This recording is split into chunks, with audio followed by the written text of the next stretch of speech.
माननीय सभासदों, माननीय अध्यक्ष महोदया जी,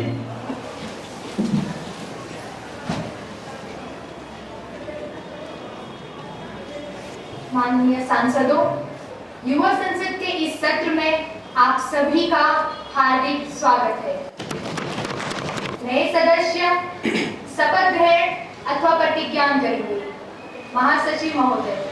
Thanks, Honorable Speaker Ma'am. Sri Krishna, who stand elected from the Tehri constituency of Uttarakhand state, we will now take the oath and affirmation. Sri Krishna. Sir, do you want to take the oath and affirmation? In which language? मैं कृष्णा, जो तरुण सभा का सदस्य निर्वाचित हुआ हूँ, सत्यनिष्ठा से प्रतिज्ञान करता हूँ कि मैं विधि द्वारा स्थापित भारत के संविधान के प्रति सच्ची श्रद्धा और निष्ठा रखूँगा। मैं भारत की प्रभुता और अखंडता अक्षुण्ण रखूँगा तथा जिस पद को मैं ग्रहण करने वाला हूँ उसके कर्तव्यों का श्रद्धापूर्वक निर्वहन करूँगा।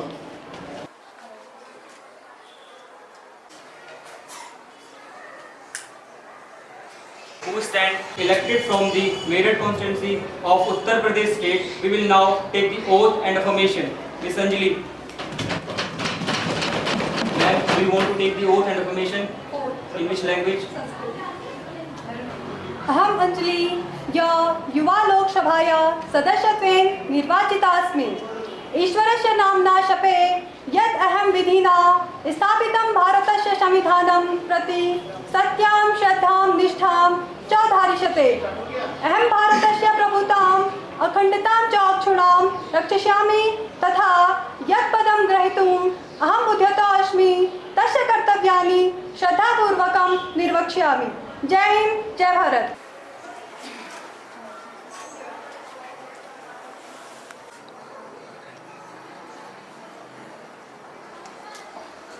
महामहिम राष्ट्रपति महोदया जी,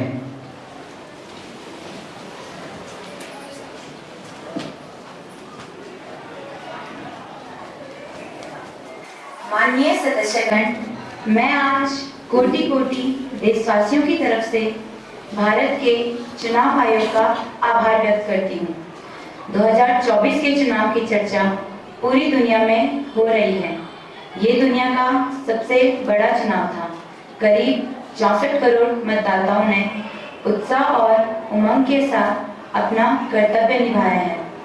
पहली बार इस लोकसभा चुनाव में घर पर जाकर भी मतदान कराया गया। ये जनादेश है कि भारत को विकसित करने का कार्य चलता रहे और भारत अपने लक्ष्यों को प्राप्त करता रहे। 10 साल में भारत की अर्थव्यवस्था 11वें नंबर से उठकर 5वें नंबर पर पहुंची है। आज भारत अकेले ही दुनिया की ग्रोथ में 15% का योगदान दे रहा है। अब मेरी सरकार भारत को विश्व की तीसरी नंबर की इकोनॉमी बनाने में जुटी है। मेरी सरकार अर्थव्यवस्था के तीनों स्तंभों मैन्युफैक्चरिंग, सर्विसेज और एग्रीकल्चर को बराबर महत्व दे रही है। पिछले 10 वर्षों में मेरी सरकार द्वारा ग्रामीण अर्थव्यवस्था के हर पहलू पर बहुत जोर दिया गया है। मेरी सरकार के नए कार्यकाल के शुरुआती दिनों से ही किसानों को 20,000 करोड़ से अधिक राशि ट्रांसफर की जा चुकी है। इन प्रयासों से किसानों का खेती पर होने वाला खर्च भी कम होगा और उनकी आय भी बढ़ेगी। आज का भारत दुनिया की चुनौतियां बढ़ाने के लिए नहीं बल्कि उनका समाधान देने के लिए माना जाता है। जलवायु परिवर्तन से लेकर खाद्य सुरक्षा तक, पोषण से लेकर सस्टेनेबल एग्रीकल्चर, हम अनेक समाधान दे रहे हैं। आने वाला समय ग्रीन एरा अर्थात हरित युग का है, जिसके लिए मेरी सरकार हर महत्वपूर्ण कदम उठा रही है। राष्ट्रपति महोदया के अभिभाषण पर अपने विचार व्यक्त करें।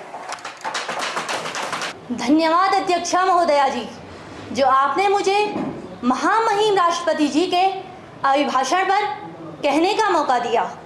किसानों, श्रमिकों, महिलाओं, युवाओं सहित करोड़ों देशवासियों की आवाज़ बनकर कहती हूँ कि केंद्र सरकार को लोकतांत्रिक एवं संवैधानिक नीतियों पर चलते हुए उनका सम्मान करते हुए कार्य करना चाहिए, जिसमें आवश्यक है कि देश का विकास हर वर्ग के अधिकार एवं हित में समाहित हो।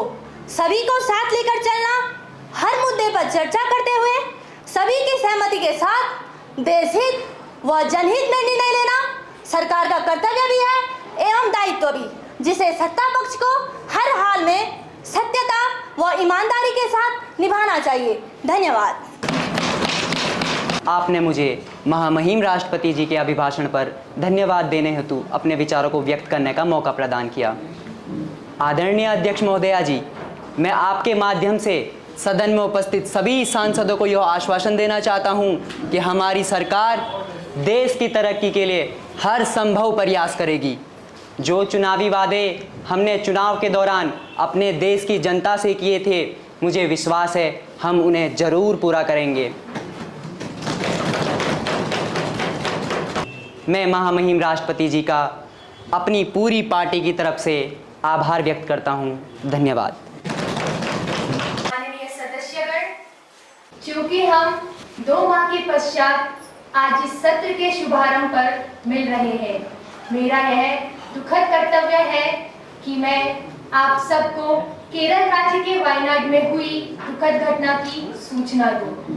इस प्राकृतिक आपदा में अपनी जान गंवाने वाले सभी दिवंगत आत्माओं को एवं इन सभी के परिवारों के लिए मैं अपनी गहरी संवेदना व्यक्त करती हूँ। अब यह सभा दिवंगत आत्माओं के सम्मान में 2 मिनट का मौन धारण करेगी।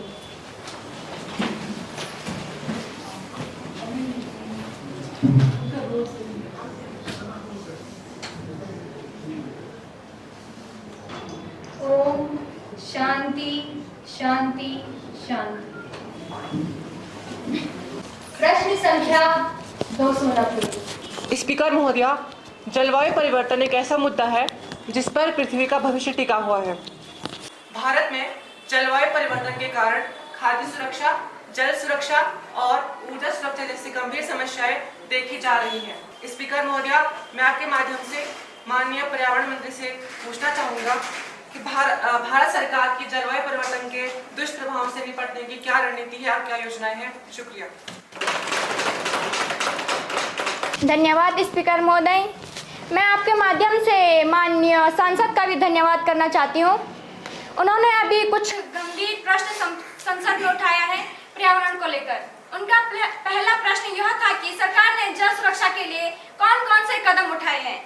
तो मैं उनके संज्ञान में बता दूं कि नमामि गंगे योजना, राष्ट्रीय नदी संरक्षण योजना, जल मिशन और इसके अलावा राष्ट्रीय हरित अधिकरण, जिसके तहत नदियों में कचरा फेंकने पर रोक लगाया गया है, और ऊर्जा सुरक्षा के लिए स्वच्छ ऊर्जा परियोजना व ऊर्जा दक्षता कार्यक्रम। इसके अलावा कार्बन क्रेडिट योजना, जो कार्बन का उत्सर्जन कम करने के लिए चलाई गई योजना है। सरकार ने वन सुरक्षा बल का गठन किया है, जो वनों में आग के रोकथाम और नियंत्रण के लिए कार्य करता है। इसके अलावा वनों को आग से बचाने के लिए जन जागरूकता अभियान भी चलाया जा रहा है। अंतर्राष्ट्रीय स्तर पर जलवायु परिवर्तन की बात करें तो जलवायु परिवर्तन से निपटने के लिए विश्व बैंक भारत के साथ मिलकर कार्य कर रहा है और संयुक्त राष्ट्र संघ अपनी तमाम कोशिशों में लगा हुआ है। इसके अलावा संयुक्त राष्ट्र अमीरात के दुबई शहर में 30 नवंबर से 12 दिसंबर तक जलवायु परिवर्तन के खिलाफ वैश्विक लड़ाई में आगे की महत्वाकांक्षी राय तय करने के लिए विश्व नेता बैठक करेंगे। धन्यवाद। प्रश्न संख्या 408। धन्यवाद अध्यक्ष महोदय, जो आपने मुझे देश के सबसे महत्वपूर्ण सवाल पर पूछने का समय दिया है। अध्यक्ष महोदय, यह सवाल भविष्य का आधार टिका हुआ है। अध्यक्ष महोदय, मेरा प्रश्न शिक्षा मंत्री से यह है कि जिस प्रकार देश का विकास हो रहा है उसके अनुसार शिक्षण व्यवस्था में सुधार क्यों नहीं हो रहा है। अध्यक्ष महोदय, मेरा प्रश्न यह भी है कि 2020 के द्वारा लाई गई नई शिक्षा नीति NEP का मुख्य उद्देश्य क्या है? धन्यवाद। माननीय शिक्षा मंत्री जी। धन्यवाद अध्यक्षा महोदया। मैं आपके माध्यम से विपक्षी नेता का आभार व्यक्त करना चाहूँगी कि उनके द्वारा सदन के समक्ष यह प्रश्न उठाया गया। मैं आपके माध्यम से सदन के समक्ष यह बात रखना चाहूँगी कि भारत की उच्च शिक्षा प्रणाली में सुधार देखा गया है। भारत की उच्च शिक्षा प्रणाली विश्व की सबसे बड़ी प्रणालियों में से एक है। QS world university ranking for Asia 2024 के अनुसार भारत में सबसे अधिक प्रतिनिधित्व प्राप्त उच्च शिक्षा प्रणाली मौजूद है। भारत में उच्च शिक्षा प्रणाली की वर्तमान स्थिति, जिसमें जनवरी 2024 में जारी अखिल भारतीय उच्च शिक्षा सर्वेक्षण 2021-22 के अनुसार उच्च शिक्षा संस्थानों में छात्र नामांकन की संख्या वर्ष 2021-22 तक 4.33 करोड़ थी, जो वर्ष 2014-15 में 3.14 करोड़ से उल्लेखनीय वृद्धि को दर्शाती है। उच्च शिक्षा में नामांकित महिलाओं की संख्या 2021-22 तक 2.07 करोड़ थी, जो वर्ष 2014-15 से 14-15 में 1.5 करोड़ से 32% अधिक है। मान्यवर, हमारे मंत्रालय द्वारा उच्च शिक्षा से संबंधित प्रमुख सरकारी पहलें की गई हैं। राष्ट्रीय शिक्षा नीति 2020। राष्ट्रीय शिक्षा नीति 2020 का मुख्य उद्देश्य उच्च शिक्षा सहित संपूर्ण शिक्षा प्रणाली में व्यापक बदलाव लाना है, जहां बहुविषयक शिक्षा, कौशल विकास एवं अनुसंधान एवं नवाचार को बढ़ावा देने पर ध्यान केंद्रित किया गया है। यह वर्ष 2035 तक उच्च शिक्षा में सकल नामांकन अनुपात को 50% तक अधिक बढ़ाने का प्रयास करता है। इंस्टीट्यूट ऑफ एमिनेंस शिक्षा मंत्रालय ने वर्ष 2018 में यह योजना शुरू की थी, जिसके अनुसार ऐसे 20 संस्थानों का चयन किया जाएगा जो पूर्ण स्वायत्तता का उपभोग कर सकते थे। स्टडी इन इंडिया कार्यक्रम वर्ष 2018 में शुरू किए गए इस कार्यक्रम का उद्देश्य छात्रवृत्ति प्रदान कर और प्रवेश प्रक्रिया को सुविधाजनक बनाकर अधिकाधिक अंतर्राष्ट्रीय छात्रों को भारत में अध्ययन के लिए आकर्षित करना है। धन्यवाद। प्रश्न संख्या 601। धन्यवाद अध्यक्ष महोदया। मेरा प्रश्न कानून मंत्री से। साइबर क्राइम विश्व के सामने एक बड़ी चुनौती है। आज देश के हर राज्य में साइबर अपराधी आम से लेकर खास लोगों को अपना शिकार बना रहे हैं। अध्यक्ष महोदया, आपको ये जानकर हैरानी होगी कि भारतीय साइबर क्राइम समन्वय केंद्र I4C के अनुसार मई 2024 में प्रतिदिन औसतन 7,000 साइबर अपराधों की शिकायतें दर्ज की गई है, जो कि 2021 से 23 के बीच 113.7% और 2022 से 23 के बीच 60.9% की बढ़ोतरी है, जिसमें 85% ऑनलाइन वित्तीय धोखाधड़ी के मामले दर्ज किए गए हैं। महोदया, आज भारत की ये स्थिति है कि भारतीय साइबर क्राइम इंडेक्स में भारत का 10वां स्थान है, जो कि सोचने वाला विषय है, क्योंकि इस मुद्दे पर गंभीरता से विचार करने की आवश्यकता है। तो मेरा सीधा प्रश्न कानून मंत्री से होगा कि भारत में बढ़ते हुए साइबर क्राइम के लिए उनके द्वारा कौन कौन से कदम उठाए जा रहे हैं और क्या योजनाएं चलाई जा रही हैं। धन्यवाद। माननीय कानून मंत्री जी। धन्यवाद माननीय स्पीकर महोदया। मैं आपका धन्यवाद करती हूं और साथ ही हमारे विपक्ष के सांसद का धन्यवाद कि उन्होंने सदन में यह प्रश्न उठाया। मान्यवर, साइबर क्राइम के संबंध में हमारी सरकार द्वारा साइबर जागरूकता अभियान चलाए गए हैं और इसके लिए डेटा संरक्षण कानून बनाया गया है और राष्ट्रीय साइबर फॉरेंसिक प्रयोगशाला, जो ऑनलाइन ऑफलाइन दोनों माध्यमों से सभी राज्यों और केंद्र शासित प्रदेशों में पुलिस की आधिकारिक जांच में फॉरेंसिक सहायता प्रदान करता है। मान्यवर, मैं आपके माध्यम से बताना चाहती हूं कि इसके संबंध में हमारी सरकार द्वारा कई पोर्टल भी लॉन्च कर दिए गए हैं, जैसे साइट्रेन पोर्टल, राष्ट्रीय साइबर अपराध रिपोर्टिंग पोर्टल, जिसका मुख्य उद्देश्य बच्चों और महिलाओं में बढ़ते हुए अपराधों को ध्यान में रखकर बनाया गया है। मान्यवर, मैं आपके माध्यम से बताना चाहती हूं कि इसके संबंध में हमारी सरकार द्वारा सजा का प्रावधान भी किया गया है। राष्ट्रीय वार और राष्ट्रीय आतंकवाद जैसे मामलों में हमारी सरकार द्वारा उम्र कैद की सजा और दूसरे वही साइबर मामलों में हमारी सरकार द्वारा 3 साल की सजा और जुर्माने का प्रावधान भी किया गया है। मान्यवर, हमारी सरकार साइबर क्राइम के संबंध में निरंतर प्रयास कर रही है, जो कार्य में है। धन्यवाद। प्रश्न संख्या 390। धन्यवाद माननीय स्पीकर महोदया, जो आपने मुझे सदन में अपनी बात रखने का मौका दिया। मेरा प्रश्न माननीय गृह मंत्री जी से है कि मणिपुर में हो रही घटना पर सरकार के द्वारा क्या कदम उठाए गए। महोदया, वहां पर 150 लोगों की जानें चली गई और 50,000 से ज़्यादा लोग बेघर हो गए हैं, और इस स्थिति पर ना तो केंद्र सरकार और ना तो राज्य सरकार कोई विचार रख पा रही है। और तो और दूर की बात महोदया, वहां पर छोटे बच्चों को उनके माता पिता के सामने गोली चलाई जा रही है। महोदया, अगर सरकार की देश के प्रति ऐसी निष्क्रियता रही तो देश में एकता हो पाना सुनिश्चित नहीं है। तो महोदया, मेरा प्रश्न माननीय गृह मंत्री से रहेगा कि आपने मणिपुर में शांति बहाली के लिए क्या क्या कदम उठाए। धन्यवाद। माननीय गृह मंत्री जी। धन्यवाद अध्यक्ष महोदया। मैं धन्यवाद करना चाहूंगी नेता विपक्ष एवं इन सांसद में उपस्थित सभी सांसदों का कि मुझे अपनी बात रखने का मौका दिया। मान्यवर, मैं आपके माध्यम से विपक्ष को बताना चाहूंगी, मैं विपक्ष की इस बात से सहमत हूँ कि मणिपुर में हिंसा का तांडव हुआ है। हम मानते हैं कि जो हुआ है वो शर्मनाक है, लेकिन उस पर राजनीति करना उससे भी अधिक शर्मनाक है। मान्यवर, हमारी सरकार द्वारा मणिपुर के मुख्यमंत्री से बात की गई और राज्य की स्थिति का जायजा लिया गया। मणिपुर में स्थिति की निगरानी कर रहे RAF रैपिड एक्शन फोर्स की टीम को भी भेजा गया।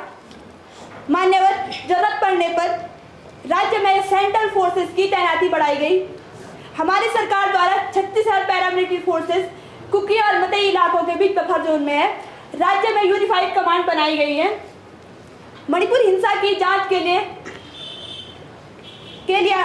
हमारी सरकार द्वारा 3 सदस्यीय न्यायिक आयोग गठित किया गया। हमारी सरकार द्वारा 3 दिन का भ्रमण किया गया 29 मई से 1 जून तक। मान्यवर, हमारी सरकार द्वारा सरकारी अधिकारियों, सुरक्षा बलों, राजनीतिक नेताओं के साथ अब तक 15 से भी अधिक बैठकें की जा चुकी हैं।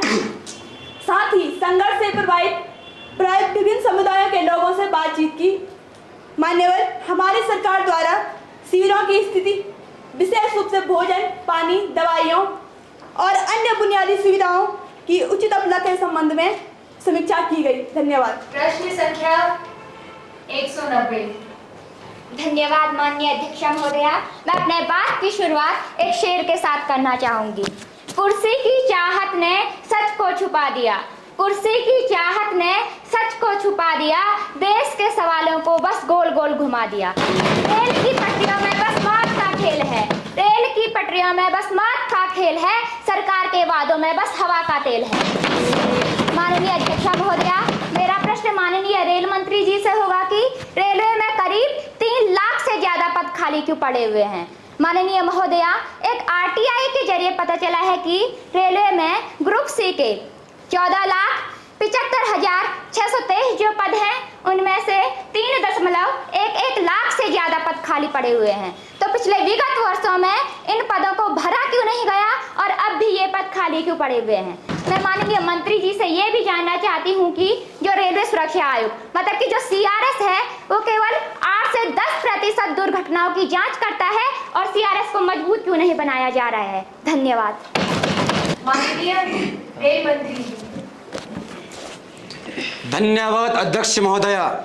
साथ ही मैं धन्यवाद करता हूं प्रतिपक्ष सांसद जी का, जिन्होंने सदन में यह प्रश्न उठाया। मैं माननीय सांसद जी से कहना चाहता हूं कि वह सदन में आने से पहले एक बार जरूर पुराने आंकड़े व नए आंकड़े देखकर जरूर आएं। मैं अपनी बात कहने से पहले एक शेर कहना चाहूँगा। नज़र नहीं नज़ारों की बात करते हैं, नज़र नहीं नज़ारों की बात करते हैं, ज़मीं पर चांद सितारों की बात करते हैं। वो हाथ जोड़कर देश को लूटने वालों, वो हाथ जोड़कर देश को लूटने वालों, रेल सुधार की बात करते हैं, रेल सुधार की बात करते हैं। अध्यक्ष महोदया, मैं आपके माध्यम से सदन को बताना चाहता हूं कि हमारी सरकार ने 2024 में RRB के 10,884 पदों पर भर्ती निकाली है तथा महोदया RRB JEE के लिए 7,951 पदों पर भर्ती के आवेदन लिंक खोल दिए हैं और विपक्ष पूछता है कि भर्तियां कहां है। महोदय, मैं बता दूं, हमारी सरकार ने RRB SCE के 2400 से अधिक पदों पर भर्तियां निकाली हैं। और तो आप जानते ही होंगे कि भारतीय रेलवे दुनिया की चौथी सबसे बड़ी रेल नेटवर्क है, इसलिए इसकी असुविधा और असुरक्षा पर ध्यान रखना बहुत ज़रूरी हो जाता है। भारतीय रेलवे में रोजाना बढ़ती घटनाएं चिंता का विषय है, इसलिए हमारी सरकार ने रेलवे संपत्ति की सुरक्षा बनाए रखने के लिए ठोस कदम उठाए हैं। भारतीय रेलवे जो दुनिया में अपने सबसे बड़े रेल नेटवर्क के लिए तो जाना जाता ही है, साथ ही मैं ये आपकी सुरक्षा, संरक्षा और सुविधाओं के लिए भी जाना जाता है। जय हिंद, जय भारत। प्रश्न संख्या 101। धन्यवाद माननीय अध्यक्ष महोदया। अपनी बात की शुरुआत एक शायरी से करना चाहती हूँ। न मंदिरों की बात हो न शिवालों की बात हो, न मंदिरों की बात हो न शिवालों की बात हो, प्रजा बेरोजगार है पहले निवालों की बात हो। सम्माननीय स्पीकर महोदया, ऑक्सफोर्ड डिक्शनरी के अनुसार अनएम्प्लॉयमेंट एक ऐसी स्टेट है जहाँ पर एक जॉब सीकर कॉन्टिन्यूसली जॉब को ढूंढ तो रहा है लेकिन उसको एक डिसेंट जॉब नहीं मिल पा रही है। माननीय महोदया, यहाँ पर हाल ऐसे है, डिसेंट तो दूर की बात, यहाँ पर जॉब्स ही नहीं है, युवाओं को रोजगार ही नहीं है। माननीय महोदया, बेरोजगारी के मुद्दे को लेते हुए मैं कुछ आंकड़े आपके माध्यम से संसद में रखना चाहती हूँ। CMIE यानी कि centre for monitoring Indian economy के मुताबिक 2024 के पहले 4 महीने में ही बेरोजगारी की जो दर थी वह 7.87% थी। 2018-19 में जो आंकड़ा 5.47% का था वह अब 9% हो गया है। माननीय महोदया, आज भी देश के जो सबसे प्रतिष्ठित कॉलेजेस हैं, IITs, NITs, वहां पर पढ़ रहे लगभग 38% छात्र छात्राओं की अभी जॉब्स नहीं लगी है। सरकार ने आत्मनिर्भर भारत, PLI स्कीम जैसी योजनाएं तो शुरू की है, लेकिन इनका प्रभाव वास्तविक रूप से ग्राउंड लेवल पर नजर नहीं आता है।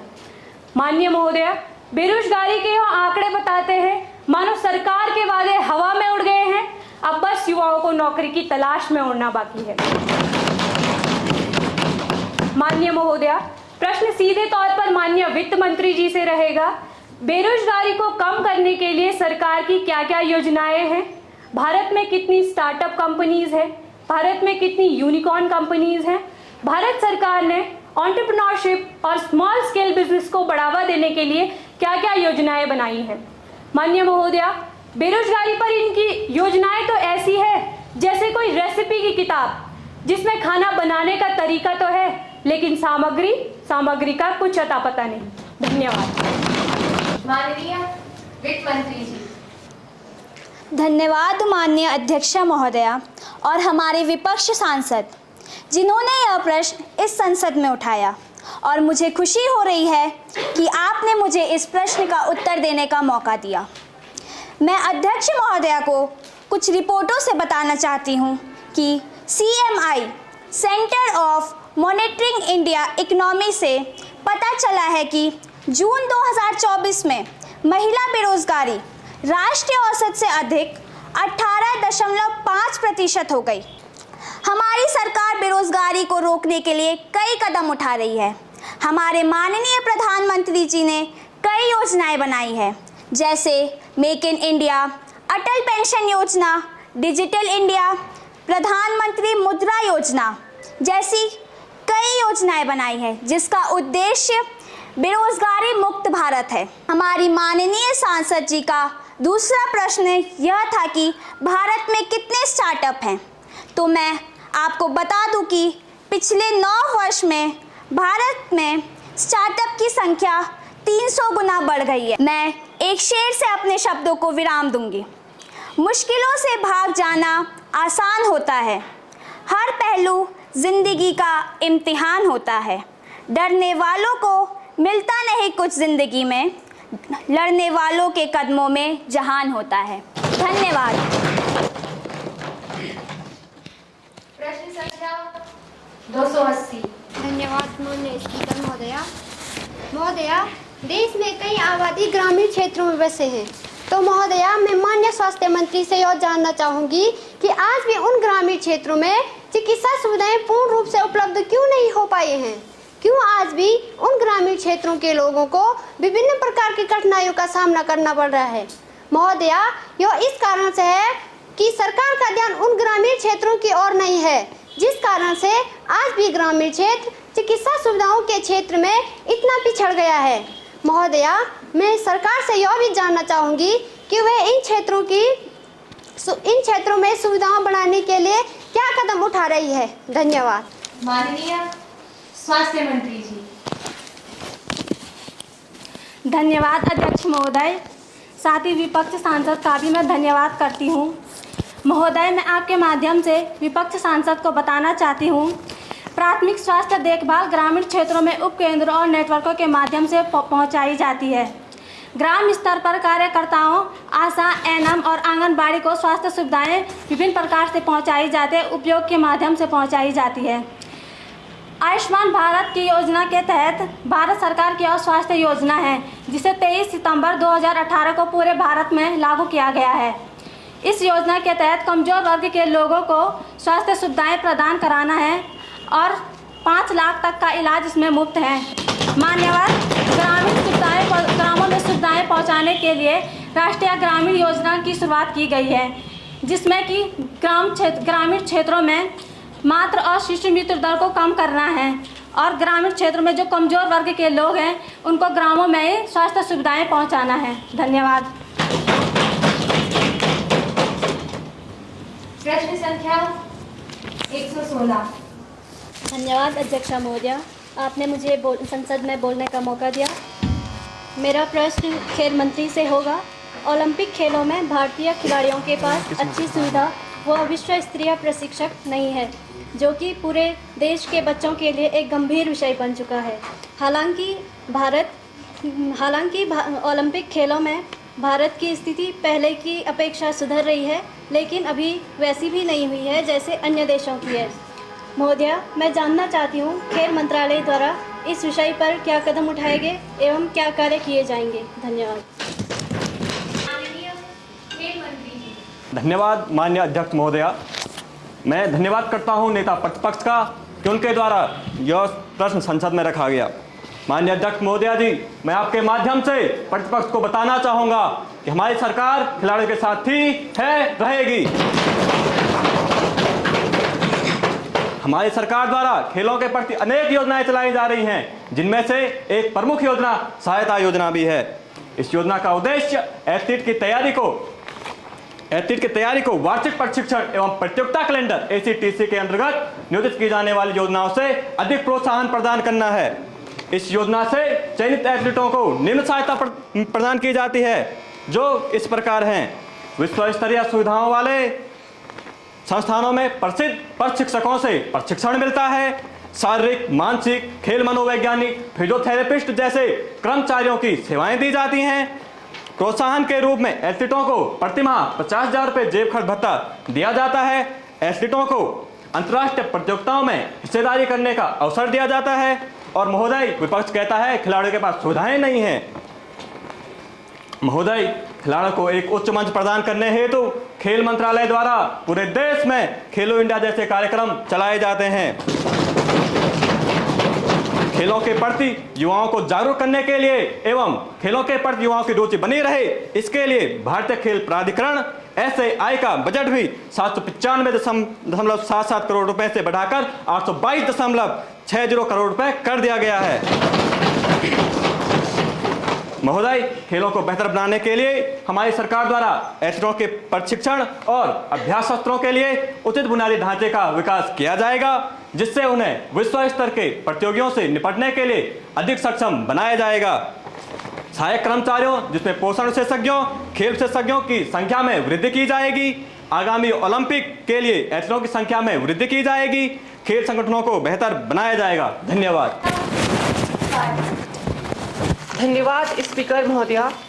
मैं आपके माध्यम से सरकार से कहना चाहूँगा कि किराए पर गुलाम रखे जाते हैं, सेना के जवान नहीं रखे जाते।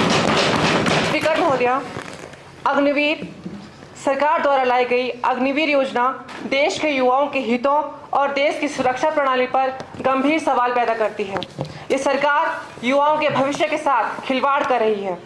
स्पीकर महोदया, अग्निवीर से पहले सेना में भर्ती होने वाले युवाओं को लंबे समय के ट्रेनिंग प्रोसेस से गुजरना पड़ता था, परंतु अग्निवीर में मात्र 4 वर्ष की अवधि में और उससे भी कम 6 माह की न्यूनतम अवधि में ट्रेनिंग किसी भी सैनिक की मानसिक और शारीरिक क्षमता के विकास के लिए पर्याप्त नहीं है। स्पीकर महोदया, सरकार कहती है कि हम अग्निवीरों को 1 करोड़ की सहायता राशि देंगे ताकि वे अपना स्वयं का व्यवसाय शुरू कर सकें। तो स्पीकर महोदया, मैं आपके माध्यम से सरकार से पूछना चाहता हूं कि क्या आपको पता है कि भारत में बिजनेस शुरू करने की जो दर है वो उसके सफल होने की दर वो मात्र 10% है, जो कि किसी भी विकसित देश की मात्रा में बहुत कम है। स्पीकर महोदया, सरकार कहती है, सरकार की तरफ से एक और बहाना आता है अग्निवीर के पक्ष में। अग्निवीर जैसी योजनाएं चीन, अमेरिका और यूरोप जैसे विकसित राष्ट्रों में है, परंतु मैं सरकार को कहना चाहूँगा कि उन देशों में रोजगार के अन्य विकल्प भी मौजूद हैं, वो क्योंकि उनकी अर्थव्यवस्था पूर्ण रूप से औद्योगिकृत है। स्पीकर महोदय, उदाहरण के तौर पर चीन की सर्विस सेक्टर में जो भागीदारी है रोजगार की वो 48% है और भारत की कितनी है? मात्र 25%। इसका अर्थ है कि सरकार अर्थव्यवस्था के मामले में भी पूर्ण रूप से फेल हो चुकी है।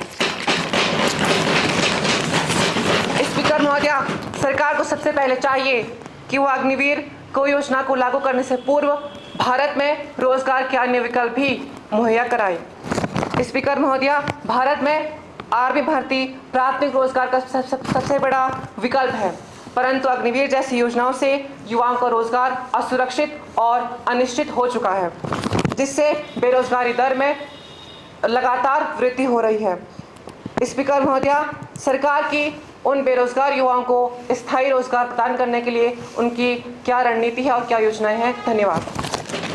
माननीय रक्षा मंत्री जी। धन्यवाद माननीय अध्यक्ष महोदया, और मैं विपक्ष के नेता का धन्यवाद करता हूं।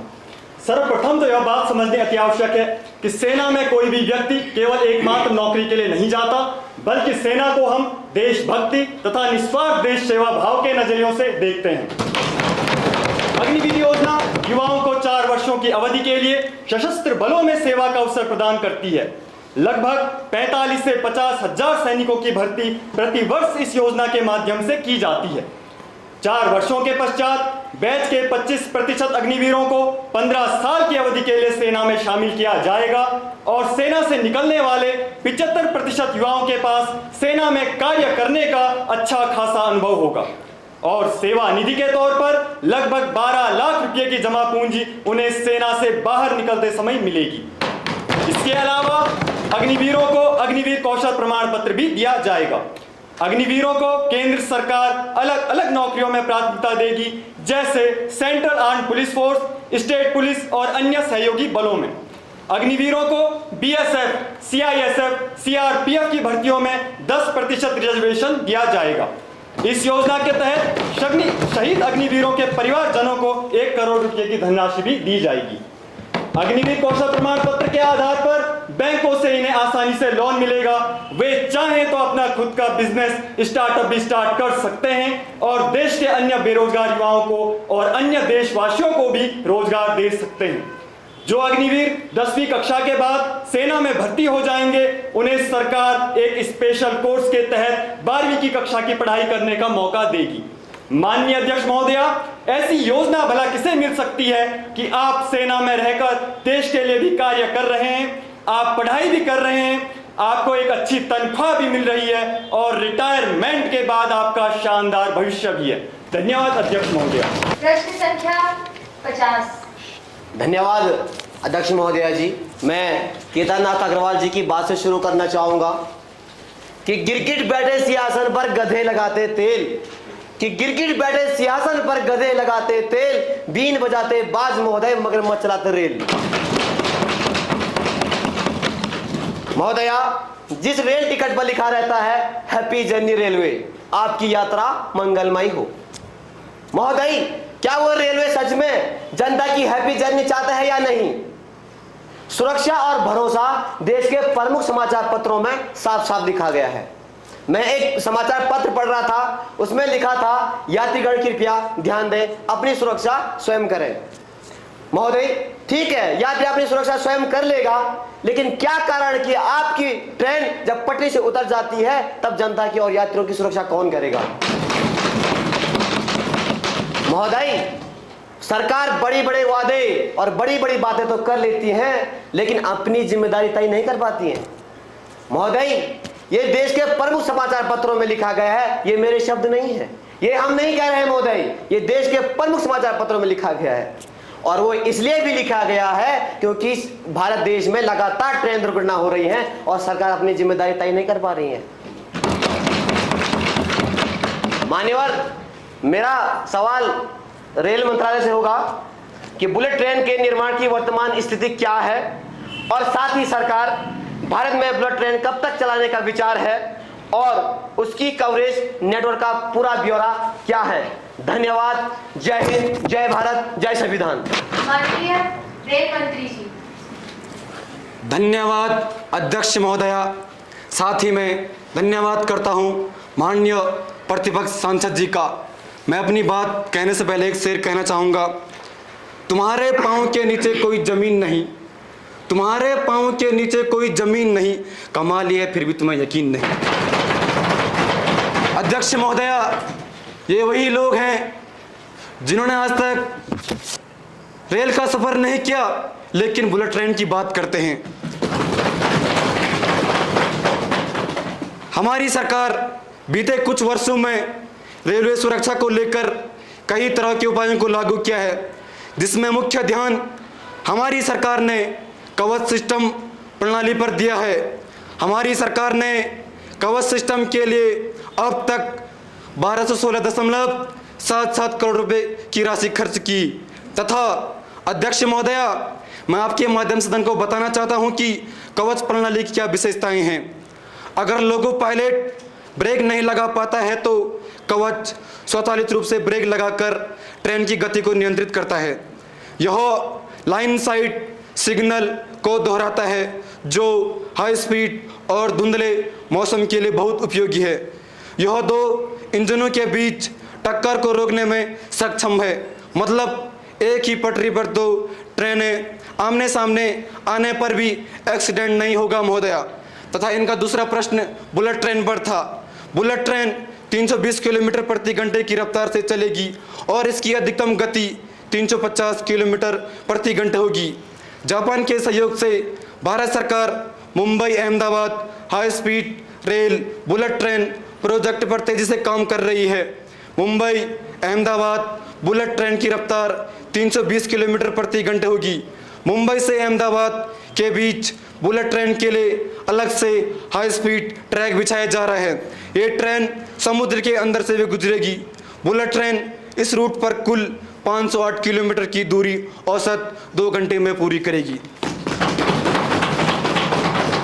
महोदया, बुलेट ट्रेन परियोजना की देखरेख करने वाले national high speed rail corporation के लिए आवंटन को वित्त वर्ष 2024-25 के लिए 25,000 करोड़ रुपए तक बढ़ा दिया है, जो पिछले वर्ष 18,592 करोड़ रुपए था। तथा अध्यक्ष महोदया, Mumbai Ahmedabad high speed rail corridor का नक्शा निर्माण अप्रैल 2020 में शुरू हुआ और गुजरात से होकर गुजरने वाला 352 किलोमीटर का खंड 2027 में पूरी तरह से खुल जाएगा। तथा Mumbai Ahmedabad bullet train project की लागत 1.08 लाख करोड़ रुपए है। इसमें से 10,000 करोड़ केंद्र सरकार खर्च कर रही है तथा महाराष्ट्र और गुजरात सरकार 5,000 करोड़ रुपए खर्च करेगी। जय हिंद, जय संविधान। प्रश्न संख्या 315। धन्यवाद अध्यक्ष महोदया, जो आपने मुझे इस संसद में अपना प्रश्न उठाने का अवसर प्रदान किया। मेरे खेत की मिट्टी से पलता है तुम्हारे शहर का पेट, कि मेरी खेत की मिट्टी से पलता है तुम्हारे शहर का पेट। मेरा नादान गांव अब भी उलझा है किस्तों में, मेरा नादान गांव अब भी उलझा है किस्तों में। मैं इस संसद के माध्यम से अपना प्रश्न माननीय कृषि मंत्री महोदय जी से करना चाहता हूं कि महोदय, सत्तादल प्रदर्शनकारी किसानों की परेशानियों को दूर करने के लिए आपकी सरकार द्वारा क्या कदम उठाए जा रहे हैं। जब हम आपसे वर्तमान समय में देश में हो रही घटनाओं दुष्कर्म के बारे में प्रश्न पूछते हैं तो आप भूतपूर्व सरकार के समय काल की घटनाओं के बड़े बड़े आंकड़े सदन में पेश करते हैं। इससे आप भी वाकिफ होंगे कि भूतपूर्व सरकार की घटनाओं को इस सदन में पेश करने से हमारा देश कभी आगे नहीं बढ़ेगा। किसानों की इतनी दयनीय स्थिति होने के बावजूद भी आपकी सरकार का ध्यान उन किसानों की तरफ क्यों नहीं जा पाता जो किसान एक बहुत बड़े कर्ज के तले अपनी जान गंवाने पर मजबूर हो जाते हैं। माननीय महोदय, कल आप इस स्थान पर थे, आपकी सरकार द्वारा बहुत बड़े आंकड़े, बहुत बड़े सवाल इस स्थान से पूछे गए थे और आज ये अवसर हमें प्रदान हुआ है और मैं आशा करता हूं कि आप हमारे पूछे गए प्रश्नों का उत्तर देते हुए बिल्कुल भी हिचकिचाएंगे नहीं। सत्ता का खेल तो चलता रहेगा, सरकारें आएंगी जाएंगी, पार्टियां बदलेंगी बिगड़ेंगी, मगर ये देश अमर रहना चाहिए। इस देश का लोकतंत्र अमर रहना चाहिए। धन्यवाद महोदया। माननीय कृषि मंत्री जी। माननीय अध्यक्ष महोदया, सबसे पहले मैं प्रतिपक्ष नेता का धन्यवाद करना चाहूंगा जो उन्होंने यह प्रश्न संसद के समक्ष उठाया। वक्त ऐसा न दीजिए कि भीख लगे, बाकी जो आपको ठीक लगे। अध्यक्ष महोदया, मैं आपके माध्यम से प्रधानमंत्री जी के नेतृत्व में इस सदन को बताना चाहता हूं कि जो मुद्दा प्रतिपक्ष ने हमारे समक्ष प्रस्तुत किया है उस पर हमारी सरकार के द्वारा कई हद तक कार्य किया गया है। अध्यक्ष महोदया, मैं आपके माध्यम से सदन में कुछ आंकड़े प्रस्तुत करना चाहूंगा।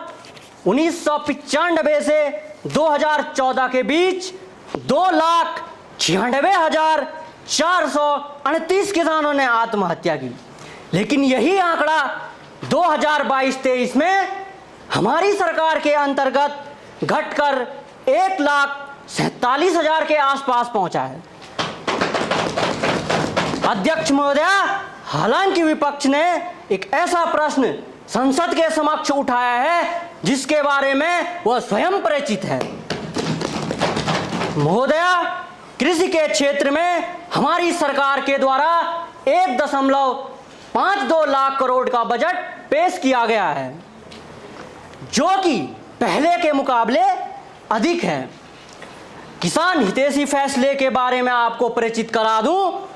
किसान हितों के लिए जो खराब सरकारी नीति तथा भ्रष्टाचार पर कड़ी कार्रवाई की जाएगी। किसान भाइयों को अच्छे किस्म के बीज कम मूल्य पर उपलब्ध कराए जाएंगे। अच्छी कृत्रिम सिंचाई पर जोर दिया जाएगा। जो सरकारी सब्सिडी तथा धन का गलत उपयोग हुआ है उस पर कड़ी कार्रवाई की जाएगी और तब पता चलेगा महोदय किसके सिंहासन पर गिरगिट विराजमान थे और कहां बाज उड़ रहे थे। एमएसपी की बात करूं तो 10 वर्षों में इसे दोगुना किया जा चुका है। 2013-14 में ज्वार हाइब्रिड की एमएसपी 1500 रुपए क्विंटल थी, जिसे 2023-24 में बढ़ाकर 3180 रुपए कर दिया गया है। इसी प्रकार अन्य वस्तुओं पर भी एमएसपी को दोगुना किया जा चुका है। और बता दूं, हमारी सरकार खेती को लाभ का व्यवसाय और किसान की आमदनी दोगुनी करने में कोई कसर नहीं छोड़ेगी। अध्यक्ष महोदया, ये किसान के नाम पर केवल राजनीति करना चाहते हैं, ये देश को अराजकता में झोंकना चाहते हैं। लेकिन मैं कृषि मंत्री के रूप में प्रधानमंत्री जी के नेतृत्व में यह बात कहता हूं कि हमारी सरकार किसान की आमदनी दोगुनी करने में कोई कसर नहीं छोड़ेगी। हम दिन रात अपने किसान भाइयों के लिए कार्य करेंगे और किसान हितैषी फैसले लेते रहेंगे। और मैं प्रतिपक्ष को बता दूं, हम निखरना जानते हैं, बिखरना नहीं। लोग ऐसे कि सीने की कपट शीशे पर लिख दें, लोग ऐसे कि सीने की कपट शीशे पर लिख दें, हम ऐसे कि पत्थर को भी पत्थर न कहा। धन्यवाद। Any supplementary question? अब शून्यकाल आरंभ होता है। माननीय युवा सांसद जसवंत। धन्यवाद स्पीकर महोदया, जो आपने मुझे शून्यकाल पर अपने विचार सदन में रखने का मौका दिया। स्पीकर महोदया, संयुक्त राष्ट्र के नवीनतम आंकड़ों के अनुसार भारत की कुल जनसंख्या 145 करोड़ है, जो कि दुनिया का 17% हिस्सा है। स्पीकर महोदया, नीति आयोग की रिपोर्ट के मुताबिक यदि भारत भर में गरीबी के आंकड़ों पर बात की जाए तो नेशनल पॉवर्टी इंडेक्स के अनुसार भारत में 2024 में 14% आबादी गरीबी में रहती है तथा ग्रामीण क्षेत्रों में गरीबी दर 19% है, जो कि सरकार की अर्थव्यवस्था की पोल खोलता है। स्पीकर महोदया, भले ही भारत 3.8 ट्रिलियन डॉलर की इकोनॉमी के साथ विश्व की 5वीं बड़ी अर्थव्यवस्था है, जिसकी हमें खुशी है, परंतु यदि हम पर कैपिटा यानी प्रति व्यक्ति आय के हिसाब से देखें तो भारत की प्रति व्यक्ति आय 2700 USD है, जो कि दुनिया में 136वें स्थान पर आता है। स्पीकर महोदया, भारत में सरकार को चाहिए, गरीबी को खत्म करने के लिए सरकार को चाहिए कि वह ग्रामीण क्षेत्रों में आधारभूत ढांचे में सुधार करे। इसके लिए सरकार को मनरेगा जैसी रोजगार गारंटी की अवधि बढ़ाकर 100 दिनों से बढ़ाकर 200 दिनों तक बढ़ानी चाहिए। स्पीकर महोदया, मैं आपके माध्यम से सरकार से आग्रह करता हूं कि वे भारत में आर्थिक असमानता पर ध्यान दें। 2024 में भारत की 40% संपत्ति सिर्फ 1% आबादी के पास है, जिसकी आर्थिक असमानता की इतनी बुरी स्थिति ब्रिटिश काल के दौरान भी नहीं थी। स्पीकर महोदया, सरकार को चाहिए कि वह आर्थिक असमानता को कम करने के लिए अरबपतियों पर टैक्स की मात्रा को बढ़ाए और गरीब तथा मिडिल क्लास पर टैक्स की मात्रा को कम करें। इसके साथ ही भारत में बढ़ती जनसंख्या भी गरीबी का मुख्य कारण है। इसके लिए मैं सरकार से आग्रह करता हूं कि वे जनसंख्या नियंत्रण पर जल्द से जल्द सदन में कानून पारित करें ताकि गरीबी पर नियंत्रण पाया जा सके। धन्यवाद। संबंधित मंत्री मामले को संज्ञान में लेकर उचित कार्यवाही करें। जरूर महोदय। अब माननीय सांसद गद्दी ध्यानाकर्षण प्रस्ताव पेश करेंगी। धन्यवाद माननीय अध्यक्षा महोदया, जो आपने मुझे ध्यानाकर्षण प्रस्ताव पर अपनी बात रखने का मौका दिया। माननीय अध्यक्षा महोदया, मैं सरकार को बताना चाहती हूँ कि वर्तमान समय में हमारे देश में महिला सुरक्षा एक गंभीर मुद्दा बना हुआ है। अतः निष्कर्षतः कहा जा सकता है कि महिलाओं के साथ हो रहे दुष्कर्म के आंकड़े निरंतर बढ़ते जा रहे हैं। अतः समुचित अतिशीघ्र कार्यवाही की जाने की जरूरत है। सरकार को इस मामले को चुनौती मानकर हल करना होगा। माननीय स्पीकर महोदया, महिला सुरक्षा के क्षेत्र में निरंतर प्रयासों के बावजूद भी हमारे देश में महिलाओं को घरेलू हिंसा, भ्रूण हत्या, तस्करी, दुष्कर्म, जबरन वेश्यावृत्ति और ऑनर किलिंग और कार्यस्थल पर यौन उत्पीड़न जैसी समस्याओं का सामना करना पड़ता है। महोदया, यदि किसी महिला के साथ दुष्कर्म जैसा कोई दुर्व्यवहार होता है तो अपराधी का पता चलने के बावजूद भी सरकार उस केस का तुरंत निपटारा न करके सालों बाद करती है, जिससे कई मामले दब जाते हैं और कईयों को न्याय नहीं मिल पाता। महोदया, हमारे देश में महिला सुरक्षा के कानून इतने सख्त हैं कि अपराधी हंसते हंसते जेल चले जाते हैं और महिलाएं खुद को असहाय महसूस करती है। माननीय स्पीकर महोदया, जेंडर गैप इंडेक्स में हमारा देश 156 देशों में से 146वें स्थान पर है। वहीं वुमेन पीस एंड सिक्योरिटी में देश 133वें स्थान पर है। यही नहीं महोदया, हमारे देश में महिलाओं के साथ होने वाली घरेलू हिंसा 29% है और वर्तमान समय में हमारे देश में महिला दुष्कर्म के आंकड़े बढ़ते जा रहे हैं। तो माननीय स्पीकर महोदया, मैं माननीय मंत्री जी से जानना चाहती हूँ कि सरकार महिला सुरक्षा को लेकर के क्या नए कानून बना रही है और हमारे देश में निरंतर महिलाओं के साथ हो रहे दुष्कर्म को लेकर के सरकार पीड़िताओं के लिए क्या कर रही है और सरकार की महिला सुरक्षा को लेकर के भविष्य के लिए क्या रणनीति है। जो कहते थे नारी शक्ति देश की पहचान, जो कहते थे नारी शक्ति देश की पहचान, आज उसी नारी के आंसुओं का देगा कौन जवाब। चुनावी मंचों पर बड़े बड़े भाषण सुनाते हैं, चुनावी मंचों पर बड़े बड़े भाषण सुनाते हैं, पर न्याय के दरबार में बेटियां आज भी भटकती रहती है, पर न्याय के दरबार में बेटियां आज भी भटकती रहती है। धन्यवाद। माननीय महिला एवं बाल विकास मंत्री जी। धन्यवाद अध्यक्ष महोदया। मैं आपके माध्यम से विपक्ष को बताना चाहती हूँ कि महिलाओं के हितों के लिए, महिला सशक्तिकरण के लिए, महिलाओं के प्रति अपराध और सामाजिक समस्याओं के लिए हमारी सरकार सजग है अथवा निरंतर कार्य कर रही है। महोदया, मैं बता दूं कि हमारी सरकार द्वारा महिला सुरक्षा के लिए पूर्व अधिनियमों में संशोधन किए गए हैं। हमारी सरकार द्वारा दहेज प्रथा, घरेलू हिंसा, भ्रूण हत्या, यौन उत्पीड़न जैसे कई कानूनों को संशोधित कर अपराधियों की सजा को बढ़ाकर और कड़ा कर दिया गया है। यदि मैं नए अधिनियमों की बात करूं तो हमारी सरकार द्वारा पोक्सो जैसे नए अधिनियम लाए गए हैं, जिसमें अपराधियों की सजा अत्यंत कड़ी कर दी गई है। मैं आप लोगों को बता दूं कि हमारी सरकार द्वारा सुरक्षित शहर परियोजना की भी शुरुआत की गई है तथा आपात स्थिति में महिला हेल्पलाइन नंबर को भी जारी किया गया है। महोदया, प्रतिपक्ष को मैं यह भी बता दूं कि हमारी सरकार द्वारा पीड़ित महिलाओं के खिलाफ अपराध व न्याय सुनिश्चित करने के लिए फास्ट ट्रैक कोर्ट का भी स्थापित किए गए हैं। हमारी सरकार पीड़ित महिलाओं के लिए भी कल्याणकारी कार्य निरंतर कर रही है। हमारी सरकार स्वधार गृह योजना का संचालन कर रही है। इसके अतिरिक्त निर्भया फंड द्वारा पीड़िताओं को आर्थिक सहायता भी प्रदान कर रही है। हमारी सरकार महिलाओं के प्रति सजग है तथा अनेक जन जागरूकता कार्यक्रमों के द्वारा जनता को भी जागरूक कर रही है।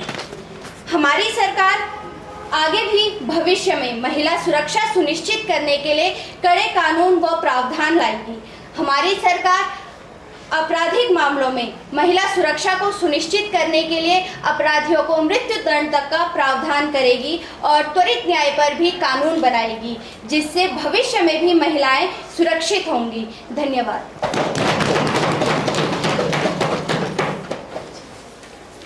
अब कामरूप प्रस्ताव माननीय सांसद पवन पेश करेंगे। धन्यवाद अध्यक्ष महोदया। मान्यवर, रेलों में बढ़ते निजीकरण से हो रहे नुकसान हेतु मैं नियम 184 अनुच्छेद के तहत मैं काम रोको प्रस्ताव की अनुमति चाहता हूं। जो सदस्य इस प्रस्ताव के समर्थन में है वे हाथ खड़े करें। निर्धारित सांसद संख्या बल न होने के कारण काम रोको प्रस्ताव अस्वीकृत किया जाता है। अतः सदन की कार्यवाही जारी रहेगी। माननीय सांसदों, मैं आपको सूचित करती हूँ कि माननीय युवा सांसद सिया द्वारा इस सदन में अविश्वास प्रस्ताव का नोटिस दिया गया था। इस नोटिस में कहा गया है कि यह सदन सरकार के प्रति विश्वास का अभाव प्रकट करता है। मैं इस अविश्वास प्रस्ताव पर चर्चा करने की अनुमति देती हूँ। मैं सदस्यों से अनुरोध करती हूँ कि वे इस प्रस्ताव पर अपने विचार व्यक्त करें। माननीय सांसद सिया। धन्यवाद सम्माननीय स्पीकर महोदया, जो आपने मुझे अविश्वास प्रस्ताव पर चर्चा करने की अनुमति दी। माननीय अध्यक्ष महोदया, सरकार के खिलाफ अविश्वास प्रस्ताव पेश करने का मेरा मुख्य कारण है देश में बढ़ती महंगाई। रोज़मर्रा की चीज़ें जैसे खाद्य पदार्थ, ईंधन और अन्य आवश्यक वस्तुओं की जो कीमतें हैं वो आसमान छू रही हैं, जिससे आम आदमी की ज़िंदगी मुश्किल होती जा रही है। सरकार महंगाई पर नियंत्रण करने में पूरी तरह से विफल नजर आती है। यही कारण है कि आज हमें अविश्वास प्रस्ताव की आवश्यकता पड़ी है। धन्यवाद।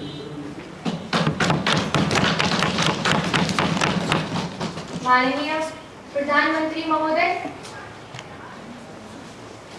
धन्यवाद आदरणीय अध्यक्ष महोदया जी, आपने मुझे बोलने का मौका प्रदान किया। अध्यक्ष महोदया जी, मुझे माननीय सांसद जी एक बुद्धिमान सांसद नजर आती हैं, किंतु सदन के समक्ष ऐसे तर्कहीन विचार रखना क्या उन्हें शोभा देता है? माननीय अध्यक्ष महोदया जी, युद्ध और कोरोना जैसे इस काल में पूरे विश्व में महंगाई देखी गई है, जिसका असर भारत पर भी पड़ा है। महोदय जी, तेलों की कीमतें आसमान छूने लगी थी, जिस कारण महंगाई का असर हमारे देश पर भी पड़ा। किंतु महोदय, मैं सदन के समक्ष कुछ आंकड़े प्रस्तुत करना चाहता हूं।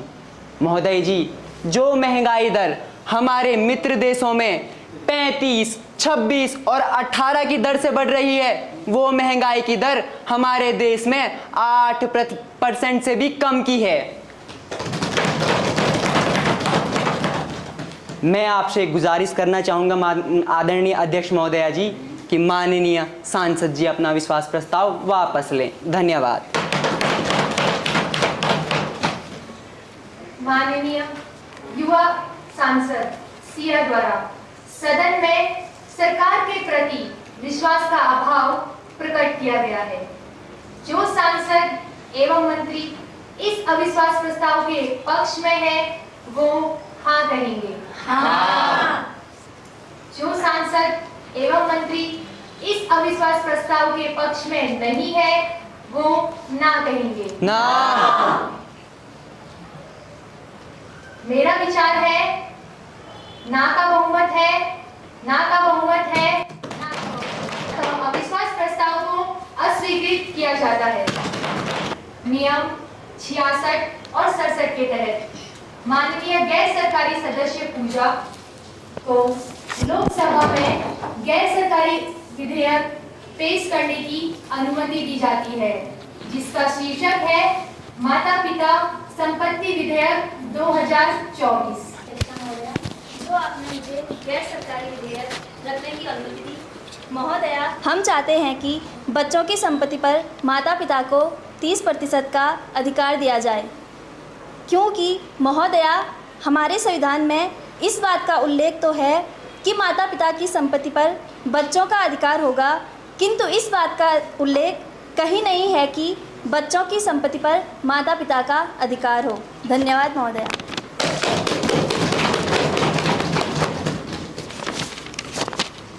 माननीय प्रतिपक्ष नेता इस विधेयक पर अपने विचार रखें।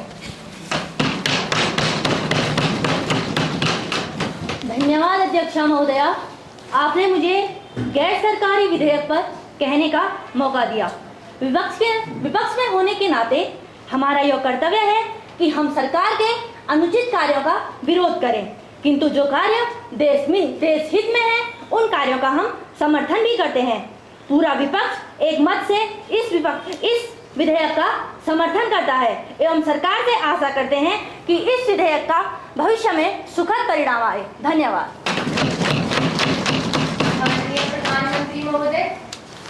माननीय अध्यक्ष महोदया जी, मैं गैर सरकारी सदस्य द्वारा इस विधेयक को पेश करने पर उन्हें बधाई देता हूं। एवं मैं धन्यवाद करना चाहता हूं माननीय नेता प्रतिपक्ष जी का, जिन्होंने इसका समर्थन किया। माननीय अध्यक्ष महोदया जी, ऐसे विधेयक की जरूरत इस सदन में बहुत पहले से थी। यह विधेयक जब कानून बनकर पारित हो जाएगा तो महोदय जी, देश के माता पिताओं के लिए एक बहुत बड़ी समस्या से छुटकारा मिल जाएगा।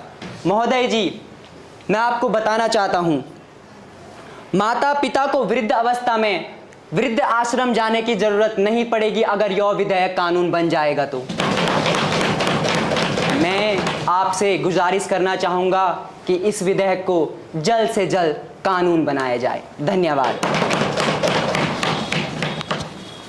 मेरे विचार में इस विधेयक के संबंध में सत्ता पक्ष एवं विपक्ष दोनों को ही कोई आपत्ति नहीं है, अतः महासचिव महोदय इस गैर सरकारी विधेयक को राज्यसभा में भेजा जाए।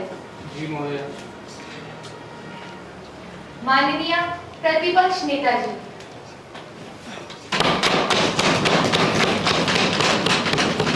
धन्यवाद आदरणीय अध्यक्ष महोदया जी। आपने मुझे सदन में कहने का मौका दिया।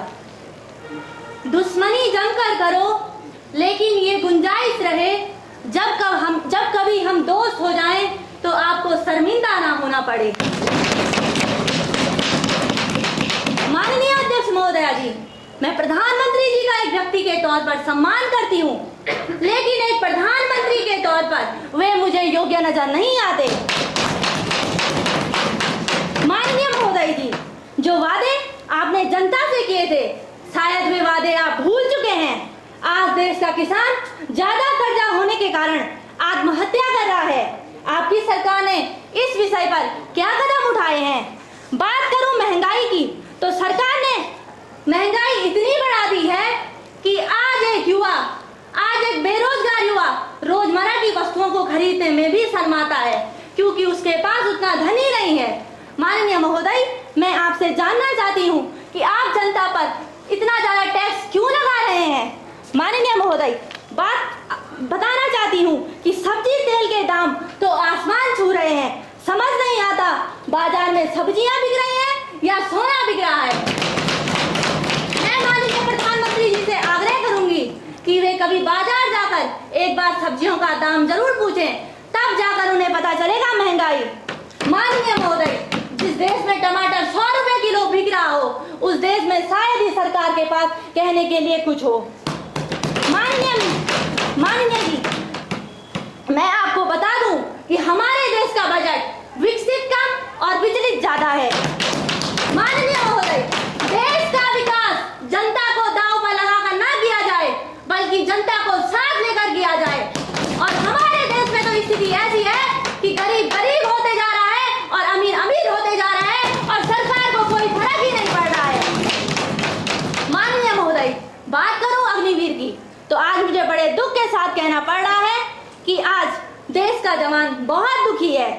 जिसे सरकार अग्निवीर योजना कहती है, उसे हम यूज एंड थ्रो योजना कहते हैं, और हम इस योजना का हमेशा विरोध करेंगे। माननीय महोदय, अगर आप अपनी बातों को चिल्लाकर कह रहे हैं, लेकिन ये नहीं कि हम अग्निवीर योजना को सही कहें।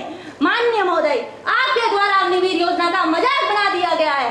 पहले आप उस योजना का कार्यकाल 3 साल करते हैं, फिर आप उस योजना का 5 साल करते हैं, और फिर आप उस योजना का कार्यकाल 7 साल करते हैं। माननीय महोदय, हमारे देश के जवानों के साथ ऐसी राजनीति ना करें। माननीय महोदय, ख्याल होता नेताओं को तो जनता बेहाल ना होती, कि ख्याल होता नेताओं को तो जनता बेहाल ना होती, पैसा इनकी भूख ना होती तो आज शहीद सैनिकों पर राजनीति भी नहीं होती। माननीय प्रधानमंत्री जी, बात करूं मणिपुर की, तो मणिपुर में लोग मारे जा रहे हैं। क्या आपको मणिपुर के नागरिकों पर तरस नहीं आता? क्या वो लोग हमारे अपने नहीं हैं? माननीय महोदय, मैं आपको बता दूं कि मणिपुर में इतनी बड़ी हिंसा हुई, इतने लोगों की जान गई, इतने लोग अपने घरों से बेघर हुए, लेकिन एक बार भी हमारे प्रधानमंत्री जी मणिपुर का दौरा करने नहीं गए, क्योंकि उन्हें विदेशों का दौरा करने से समय ही नहीं मिल रहा है।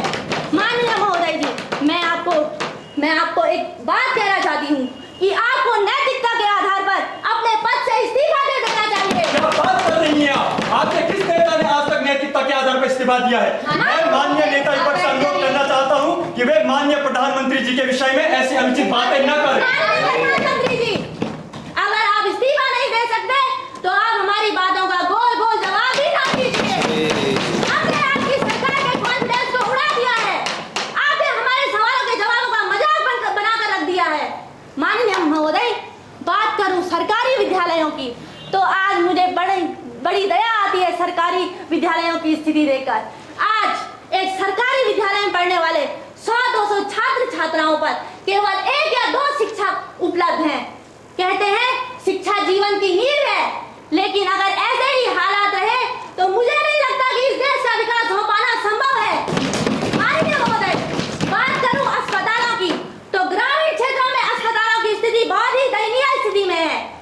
आज अस्पतालों में जरूरत की दवाइयां तक नहीं है, और सरकार बात करती है कि हम विकास कर रहे हैं। माननीय महोदय, आपका विकास दिखाई नहीं दे रहा है। माननीय महोदय, अपनी बात को खत्म एक शेर के साथ कहना चाहूंगी कि भाईचारे के दीवाने दिन ही लौटा दो,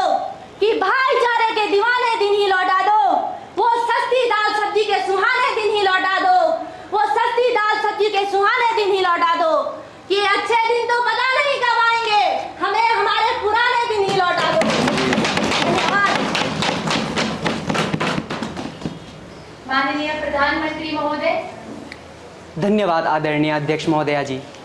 महोदया जी, मैं अपनी बात का आरंभ एक शेर के साथ करना चाहूँगा कि चेहरे पे नकाब लहजे में बदजुबानी लिए फिरते हैं, कि चेहरे पे नकाब लहजे में बदजुबानी लिए फिरते हैं, जिनके बही खातों का कुछ पता नहीं वो हमसे हिसाब लिए फिरते हैं। माननीय अध्यक्ष महोदया जी, मैं माननीय नेता प्रतिपक्ष जी की भावनाओं की कद्र करता हूं, किंतु जो आरोप उनके द्वारा हमारी सरकार पर लगाए गए हैं मैं उनका पुरजोर विरोध भी करता हूं। माननीय अध्यक्ष महोदया जी, यह सदन इस बात को जानता है कि भारत एक कृषि प्रधान देश है एवं मैं स्वयं तो भारत के किसान भाई बहनों को भारत का अन्नदाता मानता हूं, तो कैसे हम अपने किसान भाई बहनों के साथ अन्याय कर सकते हैं। मैं आपके माध्यम से इस सदन को बता दूं, हमने बजट 2024-25 में कृषि और उससे जुड़े सेक्टरों के लिए 1.52 लाख करोड़ रुपए रखे हैं। माननीय अध्यक्ष महोदया जी, यह सदन इस बात को भी जानता है कि कभी कभार मौसम के कारण या किसी और कारण से किसान भाई बहनों की फसलें नष्ट हो जाती हैं, तो महोदय जी प्रधानमंत्री फसल बीमा योजना के तहत हमारी सरकार उसका उचित मुआवजा भी देती है। मुझे यह बताते हुए अति प्रसन्नता हो रही है कि हमारी सरकार ने 36 लाख किसान भाई बहनों का 1 लाख तक का कर्जा माफ किया है।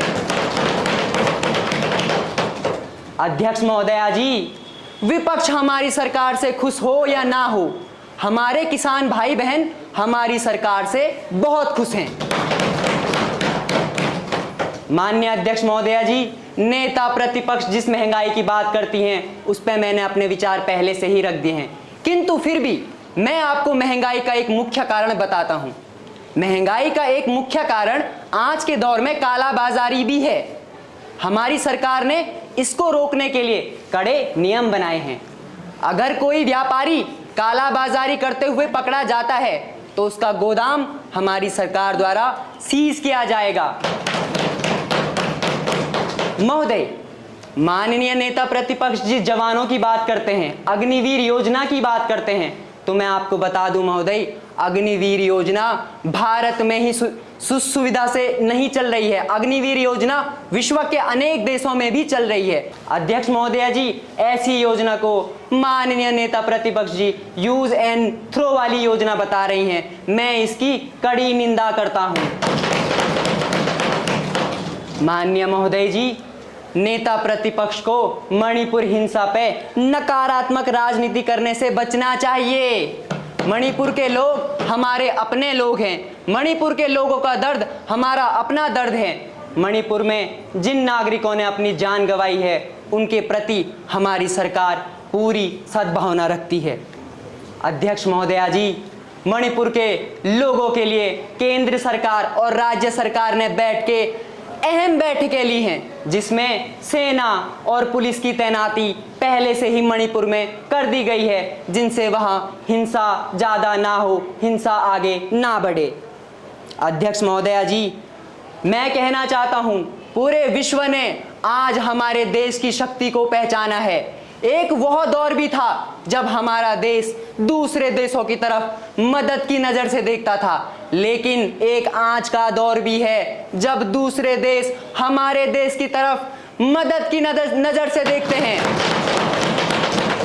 चाहे स्थिति युद्ध की हो या हो कोरोना काल की, महोदय, हमने अपने नागरिकों को दूसरे देश से सकुशल वापस भारत भी लाए हैं और कोरोना काल में दूसरे देशों को निःशुल्क दवाइयां भी पहुंचाई है। अंत में मैं बस इसी कविता के साथ अपनी बात रखना चाहूंगा महोदय कि साथ ही हाथ बढ़ाना, एक अकेला मिल जाए तो मिलकर बोझ उठाना, साथ ही हाथ बढ़ाना।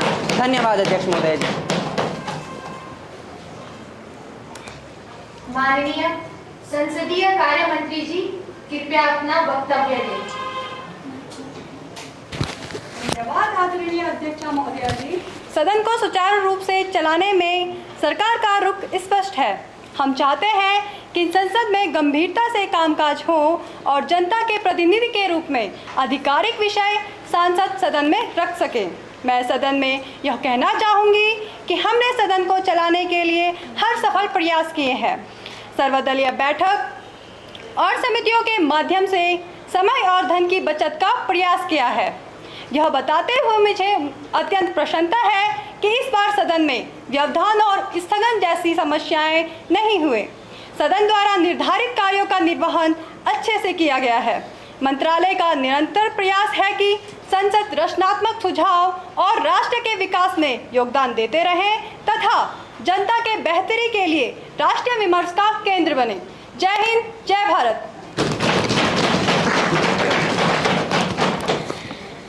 सदन की आज की कार्यवाही यहीं पर समाप्त की जाती है। धन्यवाद।